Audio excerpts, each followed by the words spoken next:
हरे Krishna everyone. हम सुबह की क्लास में श्रील रूप गोस्वामी जी द्वारा विरचित अ, भक्ति रसामृत सिंधु को पढ़ने का प्रयास कर रहे हैं। हमने इसमें पहले अध्याय को शुरू किया है और इसमें भक्ति के शुद्ध भक्ति के 6 लक्षणों का वर्णन हुआ है।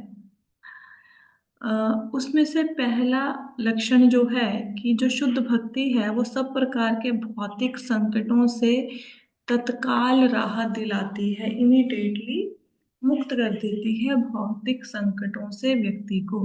शुद्ध भक्ति, उसका हम वर्णन पढ़ रहे थे। उसमें हम लोगों ने पढ़ा कि जो अभी इस जन्म में हम सुख या दुख भोग रहे हैं वो पिछले जन्म में किए गए पाप और पुण्यों का परिणाम है। अब हमने ये भी जाना कि अगर किसी ने पाप किया है, चाहे वो अज्ञानतावश ही किया है, लेकिन वो इस बात का बहाना बना के बच नहीं सकता पाप के फल से कि ये पाप तो मैंने जानबूझकर नहीं किया। यहाँ तक हम लोगों ने किया था, उसके आगे चलते हैं। इसमें कहा गया है कि पाप कर्म 2 प्रकार के होते हैं, वे जो परिपक्व होते हैं और वो जब परिपक्व नहीं होते। वे पाप कर्म जिनके कारण हम वर्तमान समय में कष्ट भोग रहे हैं परिपक्व कहलाते हैं। हमारे भीतर संचित अनेक पाप कर्म जिनके कारण अभी तक कष्ट नहीं भोग पाए हैं अपरिपक्व माने जाते हैं। उदाहरण के लिए, किसी व्यक्ति ने आपराधिक कृत्य किए हों लेकिन उसके लिए उसे अभी तक गिरफ्तार नहीं किया गया है। अब जैसे ही उसका पता चलेगा उसे गिरफ्तार कर लिया जाएगा। इसी प्रकार हमारे कुछ पाप कर्मों के लिए हम भविष्य में संकटों कष्टों की प्रतीक्षा कर रहे हैं और अन्य जो परिपक्व हो चुके हैं उनके लिए हम वर्तमान समय में कष्ट भोग रहे हैं। इस पैराग्राफ में क्या बताया गया है कि पाप कर्म 2 प्रकार के होते हैं, परिपक्व और अपरिपक्व। परिपक्व पाप कर्म वे होते हैं जिनके कारण हमें अभी राइट नाउ इस समय में कष्ट मिल रहा है, इस समय वर्तमान समय में कष्ट मिल रहा है, उसको कहते हैं परिपक्व कर्म। लेकिन बहुत सारे ऐसे कर्म होंगे जो हमने पिछले जन्म में किए होंगे लेकिन उसका फल हमें अभी मिला नहीं, लेकिन मिलेगा इस जन्म में, आने वाले कुछ सालों में मिलने वाला है या अगले जन्म में मिलने वाला है। तो उसको कहते हैं अपरिपक्व कर्म। परिपक्व कर्म जिसके कारण हमें वर्तमान में कष्ट मिल रहा है, और अपरिपक्व कर्म जिनके कारण हमें फ्यूचर में, भविष्य में कष्ट मिलेगा। जैसे किसी व्यक्ति ने किसी को मर्डर कर दिया, किसी को मार डाला, लेकिन अभी पता नहीं चला कि इसने उस व्यक्ति को मारा है। तो जब पता चलेगा तो उसे गिरफ्तार कर लिया जाएगा। जब तक नहीं पता चला तब तक वो बच के बैठा है। हम्म? इसी प्रकार कुछ कर्मों का फल हम अभी भुगत रहे हैं, कुछ कर्मों का हम फल भुगतेंगे। इनको परिपक्व और अपरिपक्व कर्म कहा जाता है। इस तरह पाप कर्म और उनके साथ जुड़े कष्टों की एक श्रृंखला बन जाती है और बद्ध जीवन पापों के कारण जन्म जन्मांतर तक कष्ट भोगता रहता है। वह अपने पिछले जन्म के पाप कर्मों का फल वर्तमान जन्म में भोग रहा है और इसी बीच वह अपने भविष्य जन्म के लिए और अधिक कष्ट पैदा कर रहा है। परिपक्व पाप कर्म तब प्रदर्शित होते हैं जब कोई व्यक्ति किसी पुरानी बीमारी से पीड़ित होता है, और यदि कोई व्यक्ति किसी कानूनी दोष से पीड़ित होता है, यदि वह किसी निम्न और पतित परिवार में पैदा होता है, या यदि वह अशिक्षित और बहुत करूप होता है। इस पैराग्राफ में क्या बताया गया है कि जो हमने पिछले जन्मों में कर्म किए उनके फल तो हमें पता लग गया कि या इस जन्म में भुगत रहे हैं या आने वाले जन्मों में भुगतेंगे। लेकिन राइट नाउ एक तो हम पिछले जन्मों के कर्मों के कारण फल भुगत रहे हैं, लेकिन कुछ नए कर्म भी तो पैदा कर रहे हैं ना, कुछ नए कर्म भी डे टू डे लाइफ में हम कर रहे हैं।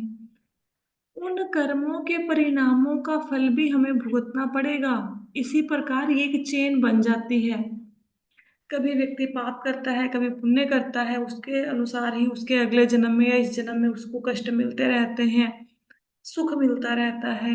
ऐसे ही ये श्रृंखला चलती रहती है, खत्म नहीं होती। अब अगर किसी ने देखना हो कि मैंने कोई कर्म किया है, पुराने समय में कोई पाप कर्म किया था, उसका पता कैसे चलेगा? अगर किसी व्यक्ति को कोई ऐसी बीमारी है जो ठीक नहीं हो रही, पुरानी बीमारी है, तो समझ जाओ कि उसने कोई पाप कर्म किया था। अगर किसी व्यक्ति के ऊपर कानूनी दोष चल रहा है, किसी व्यक्ति को पुलिस ने गिरफ्तार कर लिया या कोर्ट का कोई केस चल रहा है, तो समझो उसने कोई पाप कर्म किया है। अगर कोई व्यक्ति नीच जाति में पैदा हो, नीच और पतित परिवार में, जहाँ पे जैसे हम कहते हैं ना, भगवान की भक्ति नहीं होती, मांस मदिरा का सेवन होता है, तो समझो कि कोई पाप किया है। अगर कोई व्यक्ति अनपढ़ है या बहुत ही ज्यादा कुरूप है, तो भी समझो कि उसने कोई पाप कर्म किया है, जिनके फल उसे इस जन्म में मिल रहे हैं। अतीत के का पाप कर्मों के अनेक परिणाम हैं, जिनके कारण हम वर्तमान में दुख भोग रहे हैं, तथा हो सकता है कि हम वर्तमान पाप कर्मों के कारण भविष्य में भी दुख भोगेंगे। किंतु यदि हम कृष्ण भावनामृत को अपना लें, तो पाप कर्मों की ये सभी प्रतिक्रियाएं तुरंत रोकी जा सकती हैं। इसके परिणाम प्रमाण के रूप में रूप गोस्वामी श्रीमद् भागवत के 11वें स्कंद 14वें अध्याय श्लोक 19 से उद्धरण देते हुए कहते हैं कि यह श्लोक भगवान कृष्ण द्वारा उद्धव को दिए गए उपदेश से संबंधित है, जहां वे कहते हैं कि मेरे प्रिय उद्धव, मेरी भक्ति एक प्रज्वलित अग्नि के समान है, जो अपने में डाले गए असीमित ईंधन को भी जलाकर राख कर देती है। तात्पर्य यह है कि प्रज्वलित अग्नि जिस प्रकार प्रज्वलित अग्नि किसी भी मात्रा में ईंधन को जलाकर राख कर सकती है, उसी प्रकार कृष्ण भावनामृत में भगवान की भक्ति पाप कर्मों के समस्त ईंधन को जलाकर राख कर सकती है। अब यहाँ पे इस पैराग्राफ में बताया गया, अब तक हमने जो पढ़ा, उससे हमारे दिमाग में ये आता है कि इस प्रकार तो ये चेन बन गई है पाप पुण्यों की, ये कभी टूटेगी ही नहीं। कुछ पिछले जन्म के पाप किए थे, अब भुगत रहे हैं, इस जन्म में किए हुए पापों को अगले जन्म में भुगतेंगे। ये तो ऐसे श्रृंखला चलती रहेगी, ये कभी टूटेगी नहीं ये कड़ी। फिर क्या किया जाए, हम कैसे इनसे बचें? उसका हल भी बताते हैं रूप गोस्वामी। रूप गोस्वामी सिर्फ प्रॉब्लम नहीं बता रहे हैं, उसका सॉल्यूशन भी दे रहे हैं साथ के साथ ही। तो उसको प्रूव करने के लिए पहली बात उन्होंने क्या बोला? उन्होंने कहा कि ये जो पाप पुण्य के कर्मों का फल हम भुगत रहे हैं, ये जो पाप कर्मों के कारण हमें कष्ट आ रहे हैं, इनसे छुटकारा पाया जा सकता है अगर हम भगवान की भक्ति करना शुरू कर दें। अब अपने पॉइंट को प्रूव करने के लिए रूप गोस्वामी जी श्रीमद् भागवतम के 11वें स्कंद के 14वें अध्याय से 19 नंबर श्लोक बताते हैं। जैसे अब कोई व्यक्ति ये कह सकता है ना कि रूप गोस्वामी ने अपने मन से लिख दिया कि भक्ति करने से सारे पापों से छुटकारा मिल जाएगा, लेकिन उन्होंने अपने मन से नहीं लिखा है, उन्होंने शास्त्रों में जो लिखा है उसी को हमें बताया है।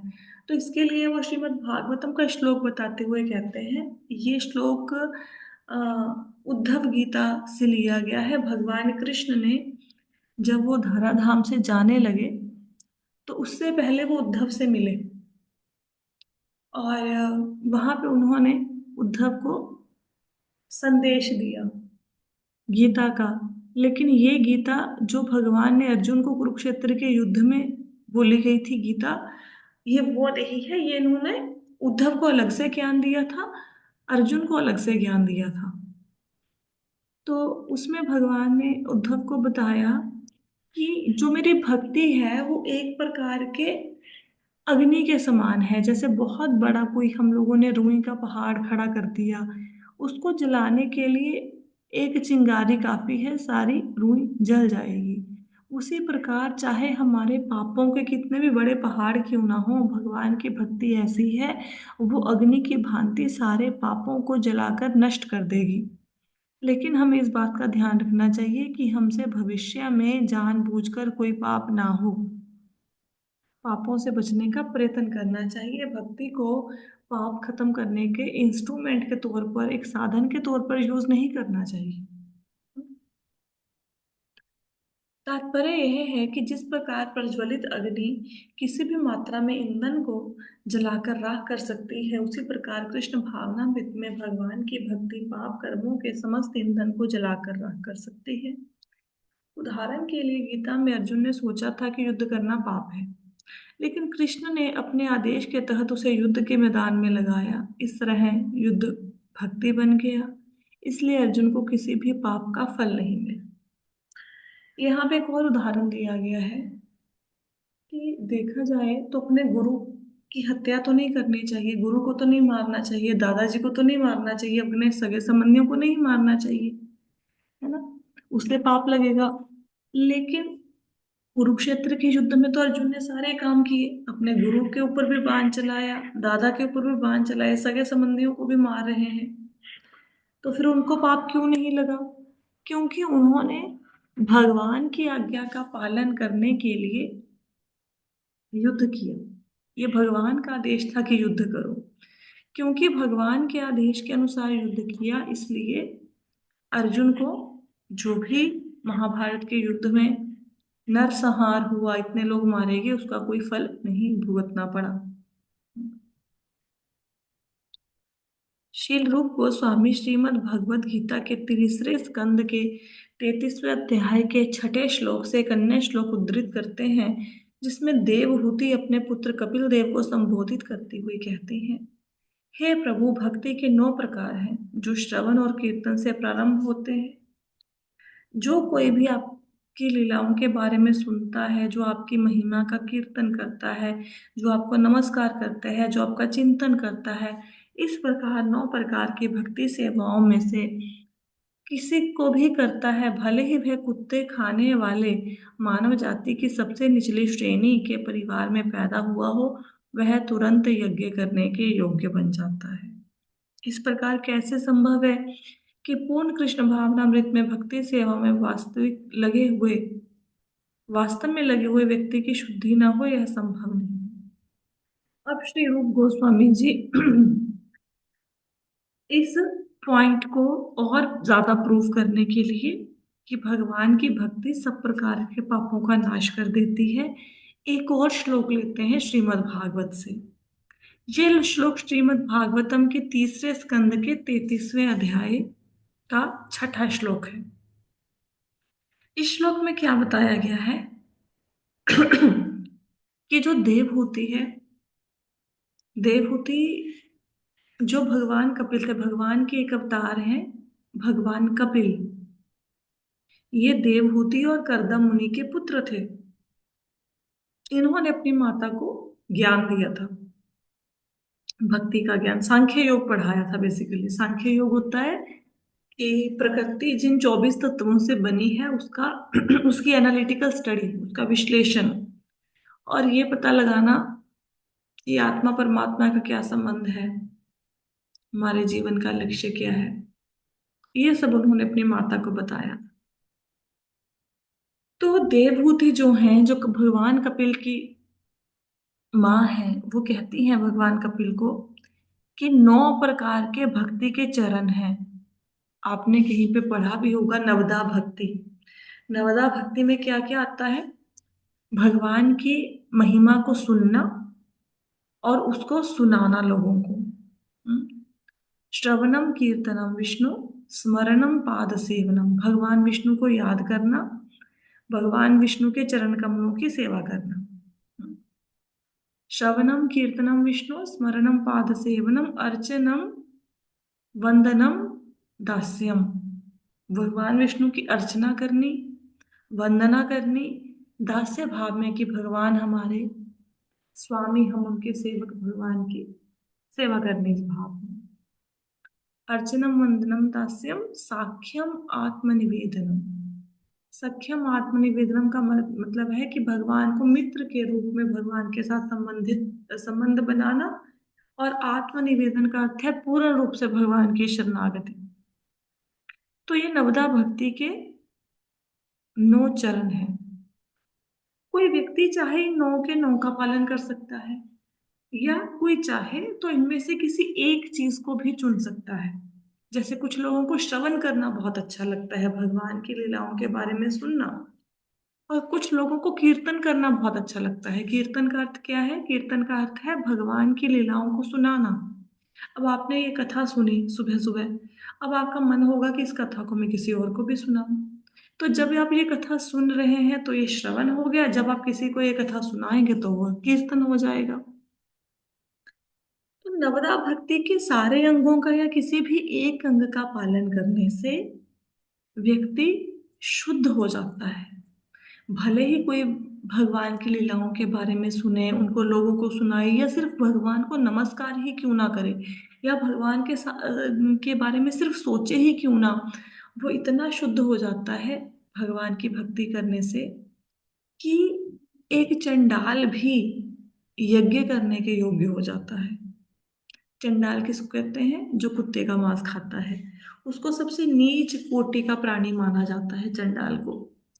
तो अगर कोई कुत्ते का मांस खाने वाला भी, चंडाल भी भगवान की भक्ति करना शुरू कर दे, हालांकि वो किसी यज्ञ को करने के लिए योग्य नहीं है क्योंकि उसके काम अधिक घृणित हैं, लेकिन फिर भी वो यज्ञ करने के योग्य हो जाता है। मतलब इतना शुद्ध हो जाता है भक्ति करने से चंडाल भी कि अगर कोई वो यज्ञ भी करना चाहे तो वो भी कर लेगा। कहते, इन दोनों श्लोकों को बताने के बाद वो कहते हैं कि ये कैसे संभव है कि कोई व्यक्ति भगवान की भक्ति करे, सेवा करे और वो शुद्ध ना हो। भक्ति पक्का आपको शुद्ध कर देगी और आपको पापों से मुक्त कर देगी। जो व्यक्ति कृष्ण भावना मृत तथा भक्ति में लीन रहता है वह निस्संदेह भौतिक पाप कर्मों के सभी कल्मशों से मुक्त हो जाता है। इसलिए भक्ति में पाप कर्मों के सभी प्रकार के फलों को नष्ट करने की शक्ति होती है। फिर भी भक्त सदैव सचेत रहता है कि वह कोई पाप कर्म ना करे और भक्त के रूप में यही उसकी विशिष्ट योग्यता है। इस प्रकार श्रीमद् भागवत में कहा गया है कि भक्ति करने से कुत्ता खाने वाले परिवार में जना व्यक्ति भी वेदों में वर्णित अनुष्ठानों में भाग लेने के योग्य हो जाता है। इस कथन में यह निहित है कि कुत्ता खाने वाला परिवार में जन्मा व्यक्ति सामान्यतः यज्ञ करने के योग्य नहीं होता। वेदों में वर्णित इन अनुष्ठानों को करने के लिए पुरोहित वर्ग को ब्राह्मण कहा जाता है। जब तक कोई ब्राह्मण न हो वह इन अनुष्ठानों को नहीं कर सकता। तो यहाँ पे क्या बताया गया है? यहाँ पे ये बताया गया है कि भक्ति सारे पापों को नष्ट कर देती है, लेकिन फिर भी भक्तों को ये कोशिश करनी चाहिए कि उनसे कोई पाप ना हो। ऐसा नहीं कि पता लग गया, जैसे कि सपोज करो आपके घर में बहुत ज्यादा गंदगी है, तो आपको पता लग गया कि ये जो कॉलिन है, कॉलिन से घर की सफाई हो जाती है। ठीक है, तो आपका टेबल बहुत गंदा था, आप कॉलिन लेके आए, आपने उसको साफ कर दिया कॉलिन से। ठीक है, पर इसका मतलब ये थोड़ा है ना कि आपको पता लग गया कॉलिन से टेबल साफ हो जाता है, किसी पाउडर से या किसी चीज से टेबल साफ हो जाता है, तो आप क्या करेंगे? बाहर से लाके गंदगी रखनी शुरू कर देंगे टेबल पे और फिर उसको साफ करोगे नहीं। फिर आप ध्यान रखोगे, बल्कि ज्यादा ध्यान रखोगे। कई बार ऐसा होता है ना कि काम वाली नहीं आती, तो हमने सपोज पोछा मारा, तो जब कोई बच्चा निकलता है हम क्या बोलते हैं? अरे नहीं नहीं, गंदा हो जाएगा फर्श, यहाँ पे मत आओ, गीला है, पोछा लगाया अभी अभी मैंने, है ना। तो कितना ध्यान रखते हैं कि एक बार सफाई हो गई है दोबारा से गंदगी ना फैले। एक बार टेबल साफ हो गया है दोबारा से गंदा ना हो। तो क्योंकि भक्ति पापों से शुद्ध कर देती है, पापों के प्रभाव से मुक्त कर देती है, लेकिन फिर भी भक्त ज्यादा सचेत हो जाता है, ज्यादा कॉन्शियस हो जाता है कि मेरे से गलती से भी कोई पाप ना हो जाए। यही भक्त की योग्यता है। वो भगवान की भक्ति को खत्म करने का साधन नहीं मानता। हम्म। और श्रीमद् भागवतम में जैसे कहा गया है कि भक्ति करने से चंडाल भी वैदिक कर्म कांडों में पार्टिसिपेट कर सकता है। इसका अर्थ क्या है कि जो चंडाल है या कुत्ते का जो मांस खाने वाला है वो वेदों के अनुष्ठान में वैसे भाग नहीं ले सकता। इसके लिए वो एलिजिबल नहीं है, क्योंकि इसके लिए ब्राह्मण है जो यज्ञ करवाते हैं, हवन इत्यादि करवाते हैं। लेकिन अगर कोई चंडाल भी भक्ति करेगा तो वो भी यज्ञ करवाने के योग्य बन जाएगा।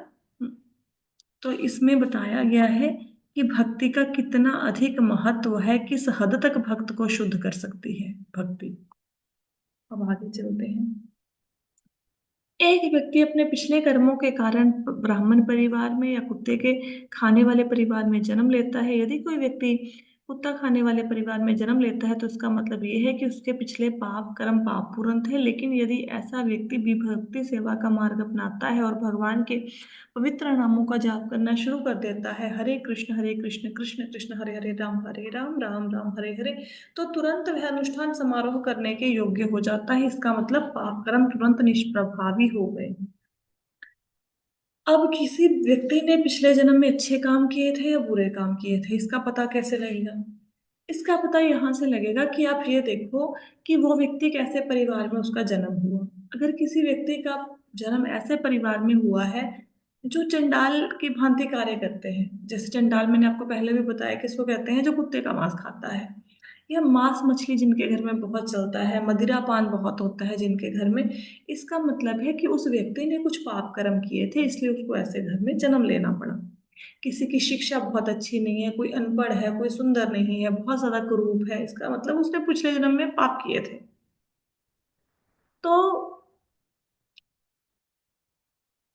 अगर कोई व्यक्ति भक्ति करना शुरू कर दे तो वो इन पापों से तुरंत मुक्त हो जाता है। तुरंत जैसे ही कोई व्यक्ति हरे कृष्ण महामंत्र का जाप करना शुरू कर देता है तो उसके पाप कर्म तुरंत निष्प्रभावी हो जाते हैं, तुरंत खत्म हो जाते हैं। कई बार हमें ऐसा लगता है कि दो लोग जैसे भक्ति कर रहे हैं तो ऐसा लगता है कि वो व्यक्ति भक्ति में इसलिए आगे बढ़ रहा है क्योंकि उसके पाप कम हैं, मैं इसलिए भक्ति में आगे नहीं बढ़ रहा क्योंकि मेरे पाप ज्यादा हैं, ऐसा लगता है। मेरे को बहुत सारे लोग ऐसा कहते हैं, जैसे कोई गीता भागवत पढ़े या कोई किसी भौतिक इच्छा की पूर्ति के लिए भी सपोज कोई भक्ति करना शुरू करे तो हमेशा लोग ऐसा कहते हैं कि हो सकता है माता जी हमारे कर्म ज्यादा, हम ज्यादा पापी हैं, हमारे कर्म ज्यादा बुरे हैं, इसलिए हमें उतना लाभ नहीं हो रहा जितना बाकी लोगों को हो रहा है। जो भक्ति है भगवान की, देखो, अगर रुई का ढेर है, एक छोटा सा ढेर है और एक बहुत बड़ा ढेर है, तो दोनों को ही खत्म करने के लिए एक चिंगारी काफी है और कुछ ही क्षणों में वो खत्म हो जाएंगे। तो आप ये मत समझो कि मेरे पाप कर्म बहुत ज्यादा हैं, इनको भक्ति कैसे खत्म कर देगी। भक्ति किसी भी प्रकार के पाप कर्मों के प्रभाव को शून्य करने के लिए शक्तिशाली है। सब पापों को जीरो कर देगी भक्ति, विश्वास होना चाहिए। सिर्फ एक बार कृष्ण नाम लेने से व्यक्ति सब पापों से मुक्त हो जाता है। फिर जीवन में संकट क्यों आते हैं भाई? मुक्त तो हो गए, पाप खत्म हो गए, फिर जीवन में संकट क्यों आते हैं? ये संकट इसलिए आते हैं ताकि हम भगवान को याद रखें। अब कुछ व्यक्ति ऐसे होते हैं वो सिर्फ तभी भगवान को याद करेंगे जब उनके ऊपर कोई संकट आया, अच्छे जिन दिन आ जाते हैं फिर भगवान को भूल जाते हैं, तो भगवान बार बार रिमाइंडर दिलाते रहते हैं, ठीक है, कि तुम्हें मेरे पास आना है, ये संसार दुखों का घर है, इससे बाहर निकलो, मेरे धाम में आओ, देखो वहां पे ना जन्म है ना मृत्यु है ना बुढ़ापा है ना बीमारी है, तो मैं मेरे पास क्यों नहीं आते मेरे धाम में? तो भगवान बार बार याद कराने के लिए ये संकट देते हैं। और जो भगवान के भक्त हैं उनको कभी भी उनके पिछले जन्म के कर्मों के अनुसार फलों को नहीं भुगतना पड़ता, नहीं।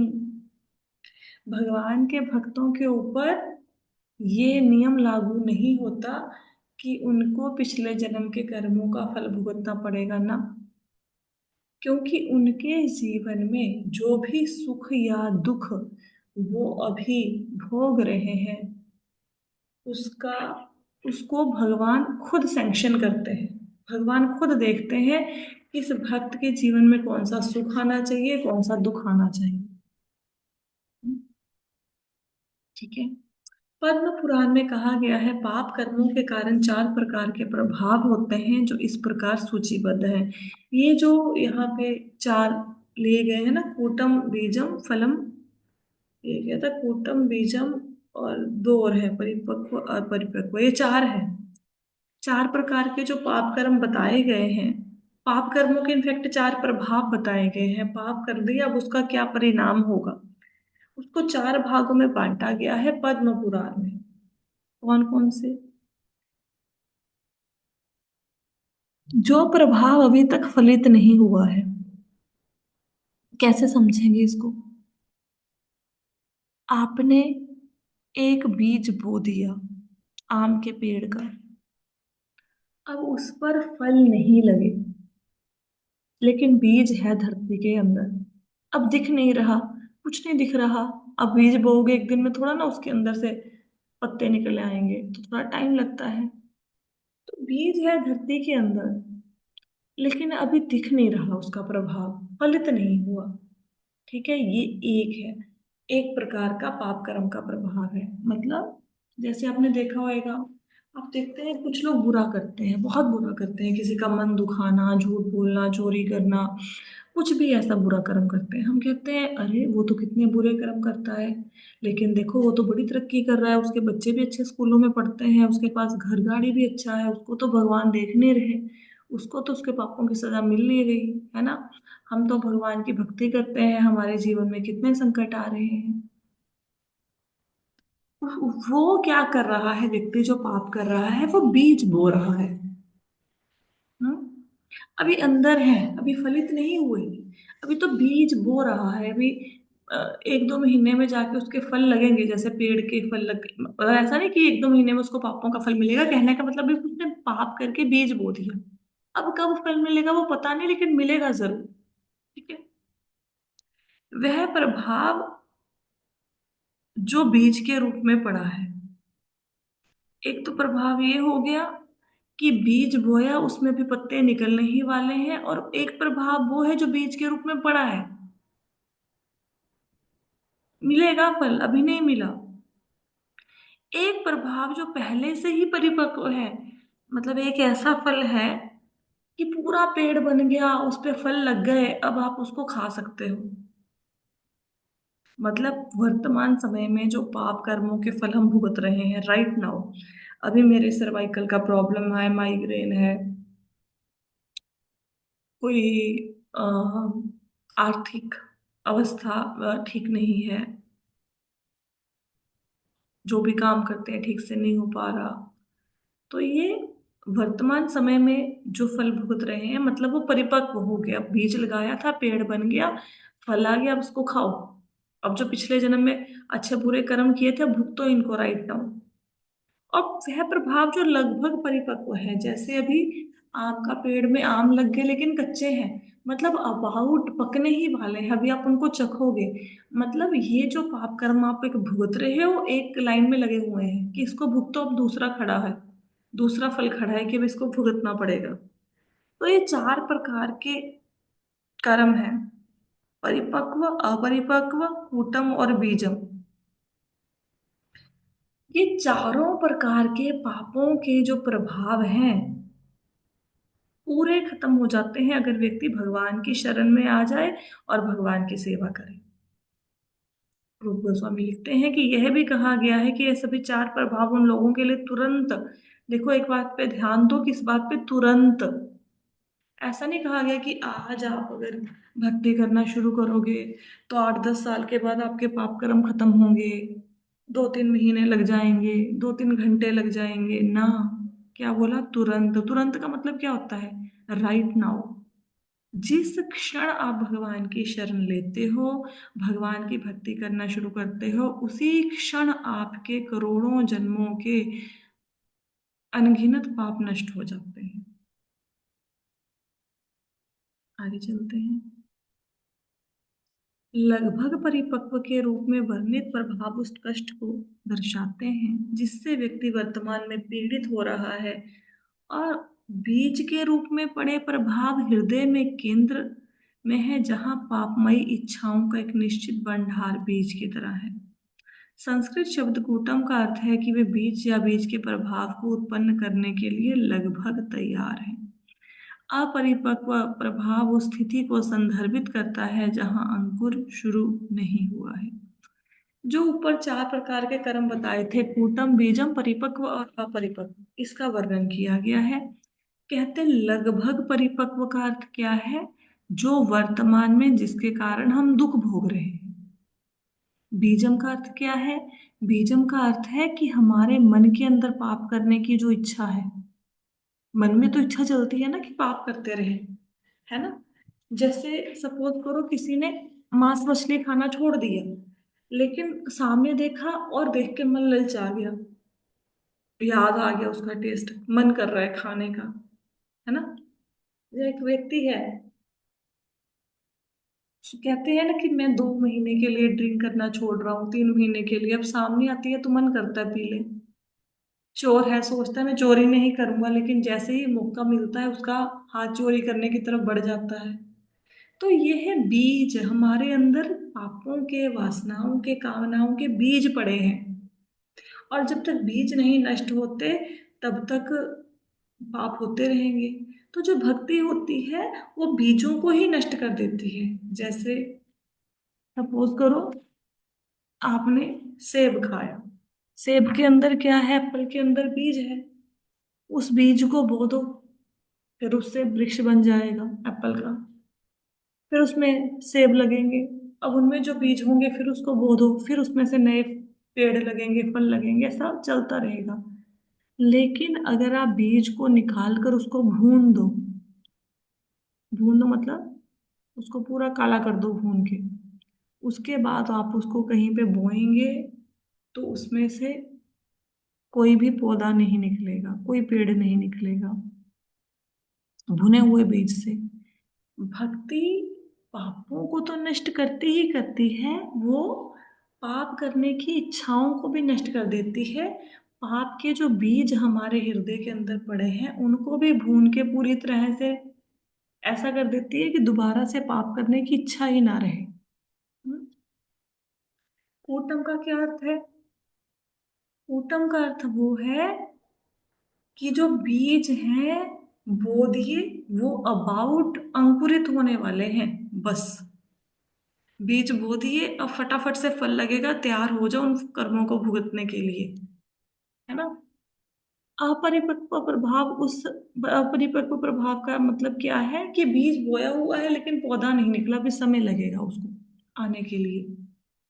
तो ये पापों के प्रभाव हैं 4 प्रकार के। किसी के कारण हम अभी कष्ट पा रहे हैं, किसी के कारण भविष्य में कष्ट पाएंगे। कोई हमने बीज बोया है, उसमें अभी समय लगेगा फल मिलने में। कोई बीज बोया है, उसमें से पौधा निकलना शुरू हो गया, तो तैयार हो जाओ, जल्दी ही फल मिलने वाला है। कैसे समझोगे? जैसे सपोज करो आपने किसी व्यक्ति को थप्पड़ मारा, हो सकता है वो आपसे कमजोर हो और वो आपको थप्पड़ का रिप्लाई थप्पड़ के रूप में ना दे, लेकिन भगवान तो देख रहे हैं ना कि उस व्यक्ति की कोई गलती नहीं थी, आपने उसको मारा, तो उसका परिणाम अभी मिलेगा आपको। अभी नहीं मिला, अभी मिलेगा, थोड़ा रुक के मिलेगा। लेकिन यही अगर आप मधुमक्खी के छत्ते के ऊपर पत्थर मार दो तो आपको वेट करने की जरूरत नहीं है, एकदम से इंस्टेंट प्रभाव मिल जाएगा। मधुमक्खियां काट लेंगी, पूरी बॉडी में स्वेलिंग हो जाएगी, सूज जाएगी पूरी बॉडी। तो कुछ कर्म ऐसे होते हैं इंस्टेंट परिणाम मिल जाता है, कुछ का रुक के मिलता है। मिलता जरूर है, पाप कर्मों का फल खत्म नहीं होगा जब तक भक्ति नहीं करोगे, ऐसे ही उलझे रहोगे जन्म जन्म तक। पद्म पुराण, अभी नेक्स्ट पैराग्राफ ना शुरू नहीं करेंगे क्योंकि अभी ना समय होने वाला है। तो आज की क्लास से रिलेटेड किसी का कोई क्वेश्चन है तो पूछ सकते हैं। कोई क्वेश्चन है, कोई डाउट है? नहीं है? ठीक है, बाकी का फिर कल कंटिन्यू करते हैं। हरे कृष्ण।